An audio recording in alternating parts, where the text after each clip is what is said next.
다음은 이제 식기기 항목을 알아볼 거예요. 식기기. 욕조 붙어 있어요. 욕조가 이제 2세트를 해드렸는데 이 욕조는 식기기, 헹구기 이렇게 해서 2세트가 있으면 좋다 이거예요. 무조건이 아니라. 그래서 하나를 하면 하나 하고 물 비우고 또 하고 아니면 하나에서 식긴 다음에 헹굴 때는 샤워기를 헹군 다음에 와야 되잖아요. 그때 아이가 서 있지 못하니까 엄마가 안고 엄마 옷도 다 젖고 물론 같이 하시면 되지만 그럴 바에는 2개를 해놓고 온도를 맞춰놓고 식긴 다음에 바로 헹구고 바로 목욕탕으로 끌어안고 나가시면 돼요. 예, 그렇게 하면 좋을 것 같아서 2개 했고요. 아이가 이제 돌 지나면 너무 작아요. 돌 때까지 이런 거 쓰고 그 다음에 더 큰 거 쓸 수 있게끔 바꾸시면 됩니다. 그래서 욕조는 이제 헹굼용, 목욕용 이렇게 했고요. 탕 온도를 우리가 맞춰야 돼요. 탕 온도는 보통 몇 도 해야 되죠? 보통 36, 7, 8, 38도예요. 38도 정도. 저번에 아빠분이 오셨는데 40 몇 도라고 하셔가지고 통닭될 뻔했어요. 그래가지고 예, 모르시니까 예, 그 정도 하고 예전에 이제 팔꿈치 온도로 이렇게 했다는데 지금은 그렇게 하지 마시고 짠! 탕 온도계 우리가 이제 과학적으로 키워야 되잖아요. 이런 거 사서 2개면 2개 다 퐁당 빠뜨려 놓으면 탕 온도 맞춰가지고 하면은 편하게 그리고 목욕용보다 헹굼용을 좀 더 따뜻하게 이렇게 하시면은 좋을 것 같습니다. 탕 온도계가 준비하시고 그 다음에 아이를 씻길 때 아이는 머리부터 발끝까지 그래서 올인원이라고 그래요. 이런 제품이에요. 샴푸도 되고 바디도 되고 특정 브랜드가 아닌 다른 브랜드도 많아요. 그래서 신생아용 태어나자마자 올인원 제품으로 준비하시면 돼요. 네, 그런 거 주세요 해서 구매하시면 돼요. 당연히 찌꺼기 같은 것도 없고 천연 유래 소재의 상품이에요. 그래서 거품을 내는 것도 천연 소재고 그래서 아이 피부에 바로 닿고 목욕하는 거기 때문에 화학 제품이 안 들어가는 게 좋겠죠. 트러블이 없어야 되니까. 거의 무생 무취이래요. 향이 엄청 진하면 아이들한테 안 좋겠죠. 그래서 향이 거의 없거나 정말 향이 조금밖에 없는 그런 제품이고 또 우리 아이는 태어나자마자는 거의 머리카락이 많이 없죠. 그래서 신생아 전용 샴푸가 있는데 이 샴푸는 태어나자마자 신생아한테는 거의 안 해요. 왜냐면 요만큼 하기도 뭐하니까 올인원으로 하면서 아이가 자라면 머리카락이 나오죠. 그때 머리카락은 헤어 전용 샴푸로 쓰는 게 모발에 더 많은 영양분을 주겠죠. 그래서 올인원을 쓰다가 샴푸로 넘어가시면 되고요. 당연히 이런 거 하나씩만 준비하면 돼요. 예, 여러 개 준비하지 마시고. 그리고 목욕이 끝났다 그러면 목욕 타올로 우리가 아이를 감싸야 되겠죠. 요거는 우리가 쓰는 일반 타올이에요. 수건 집에서 쓰는 그 정도의 사이즈 여러 장이 있어야 되겠죠. 아기 타올은 수량을 보면 4개 정도 4, 5개 이상 세수도 하고 엉덩이도 닦이고 그쵸. 목욕 타올은 우리 아이를 목욕을 시켜놓고 나올 때 헹굴 때 여기서 아이를 안아서 나가는 거죠. 그래서 아이가 목욕을 하고 나오는 순간 또 바람을 맞으면 체온이 떨어지고 금방 춥고 재채기도 금방 할 수 있고 하잖아요. 체온을 보호하는 차원 첫 번째. 2번째는 수분이 날아가죠. 수분이 날아가면 피부에 안 좋죠. 수분 보호 차원에서 아이를 감싸준다. 이렇게 하시면 돼요. 엄마 아빠가 쓰는 세균이나 노출되고 공해에 노출된 그런 수건을 아이한테 쓰면 안 좋겠죠. 아이가 좀 자라고 돌이 지나고 할 때는 같이 써도 뭐 크게 상관은 없겠다만 신생아 때만큼은 아이 전용을 쓰는 게 아이한테 좋습니다. 그다음에 수분을 다 보호하고 아이를 목욕탕에서 데려와서 바로 제일 먼저 해야 될 게 로션을 발라야 되겠죠. 이제 로션을. 베이비 크림은 신생아 피부 장벽 강화 크림 써 있어요. 태어난 첫날부터라고 써 있어요. 정말 트러블이 없고 향도 좋아요. 요걸 한번 손등에 발라드릴 테니까 한번 발라보세요. 우리가 쓰는 로션하고 어떤 차이가 있는지.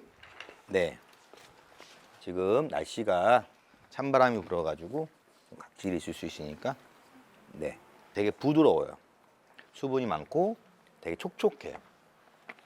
발바닥이 건조하신 분도 얘기하세요. 발바닥도 발라드리겠습니다. 네, 네. 2분이 서로 발라주고 하세요. 같이 오셨으니까. 네.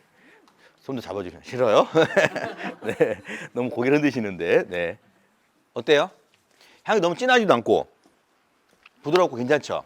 예, 그래서 우리 아이 피부에 직접 사용을 하는 거기 때문에 우리 엄마들이 썼던 제품하고는 좀 다르다 이렇게 보시면 되고, 이런 튜브백에 있는 거하고 대용량으로 있는 거하고는 당연히 값이 달라요. 이런 것들이 신생아 때일수록 좀 비싸고 좋은 거 쓰고, 아이가 좀 자라면서 조금 더 저렴한 걸로 펌프형을 써도 된다. 그리고 수딩 크림이라는 게 있어요. 수딩 크림.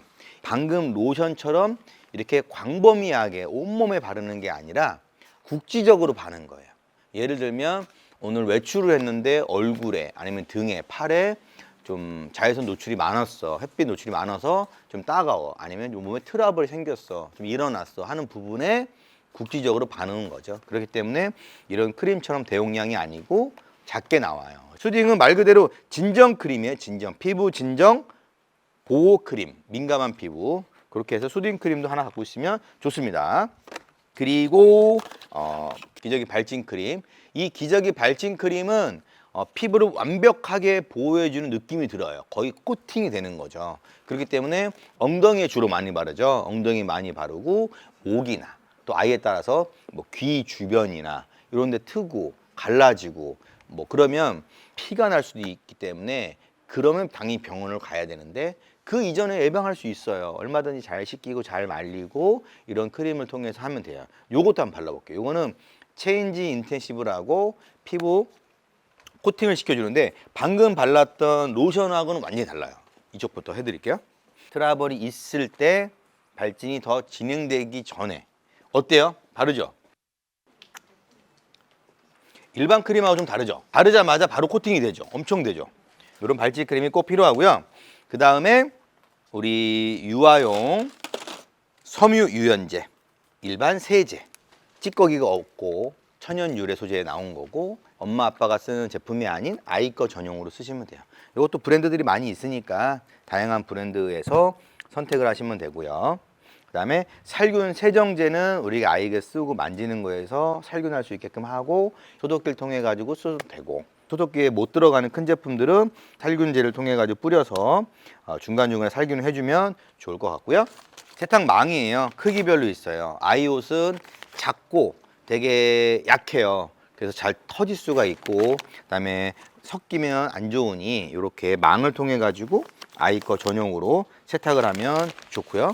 그다음에 신생아 기저귀는 단계별로 뭐 스텝별로 개월수별로 있으니까 기저귀는 바꿔 쓰시면 되고, 다만 이제 천기저귀는 우리 아이가 통풍이 안 되거나 기저귀 발진이 심하거나 더 이상 일반 일회용 기저귀를 쓸 수 없을 경우에만 천기저귀를 보통 쓰죠. 그래서 엄마들이 힘들고 매번 빨아쓰기 어려우니까 천기저귀는 잘 안 쓰는데, 일반 일회용 기저귀가 아이한테 맞지 않고 트러블 자꾸 생긴다 그러면 천이 좋으니까 그렇게 해야 됩니다. 그리고 아이가 대소변을 했을 때 집에 있을 경우 비데예요. 이게 세면대면 세면대에 이렇게 앉혀놓고 수도꼭지를 열어서 아이를 닦이는 거예요. 아이는 이렇게 하늘을 보고 있고 다리를 이렇게 벌리고 있으면 제일 좋은 게 씻기는 거잖아요. 그래서 매번 온몸을 목욕시킬 수는 없으니까 대소변 했을 때 밑에만 닦아주는 비데 형식으로 쓰는 거 엄청 편합니다. 그래서 아이가 편안하게 누워 있고 엄마가 아이를 씻길 때 안정적이게 닦을 수가 있다 보시면 돼요. 그리고 기저귀 교환 때는 이런 책상 위치에 높이에 있는 기저귀 교환대를 놓고 기저귀를 교환하는 거죠. 근데 이때는 이제 낙상 사고 조심하시면 되고, 이런 식으로 기저귀 교환대 패드 형식으로 이렇게 되어 있어요.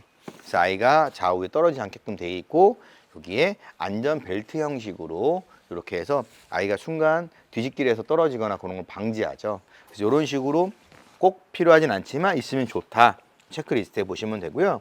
손톱 가위, 엄마 아빠가 쓰는 손톱 발톱 가위나 손톱 깎기로 쓰진 않겠죠. 아이 전용이에요.